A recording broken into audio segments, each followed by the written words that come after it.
इनमें से कौन बुद्धि और चतुराई का केंद्र है? तो सेरिब्रम है। और हार्मोन स्रावित होता है अंतःस्रावी ग्रंथि से।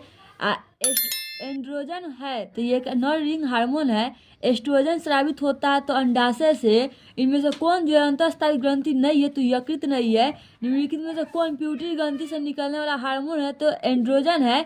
और मधुमक्खी का डंक एवं अम्ल छोड़ता है जिसके कारण दर्द एवं जलन का अनुभव होता है। यह अम्ल है आपका मिथुनाइक अम्ल है।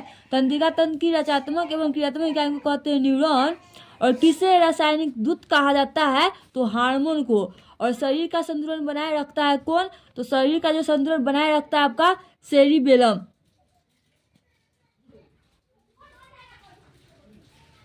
किशोरावस्था में होने वाले रासायनिक परिवर्तन का कारण है, यानी कि जो किशोरावस्था में होने वाले शारीरिक परिवर्तन का कारण है आपका एस्ट्रोजन और एस्ट्रोजन, ये दोनों है, ये भी दोनों हो जाएगा। निम्नलिखित में तो कौन सा पादप हार्मोन नहीं है? तो ऑक्सिन टॉक्सिन जो है पादप हार्मोन नहीं है। और पौधे और पशुओं की कोशिका का वैज्ञानिक अध्ययन को क्या कहलाता है? तो कोशिका विज्ञान कहलाता है। मानव शरीर में सबसे लंबी कोशिका कौन सा है? तो तंत्रिका कोशिका है। और जो टेस्टोस्टेरोन स्रावित होता है वृषण से।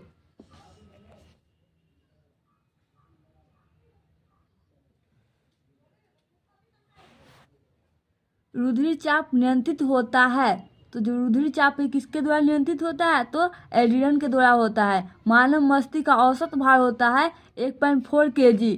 मेरुजन कहाँ से निकलता है? तो मेंडुला से। निम्नलिखित में से कौन सा अंग संवेदीहाई नहीं है? यानी कि निम्नलिखित में से कौन सा अंग जो है संवेदग्राही नहीं है? तो इसका आंसर हो जाएगा मस्तिष्क। और थायरोक्सिन हार्मोन के संश्लेषण का किसका होना आवश्यक है? तो इसका आंसर हो जाएगा आयोडीन का। फल पकाने वाला हार्मोन कौन सा है? तो एथिलीन है।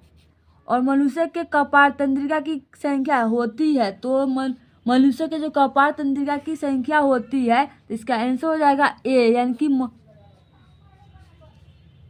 12 जोड़ी होती है। यानी कि मनुष्य के कपाल तंत्रिकाओं की संख्या होती है 12 जोड़ी।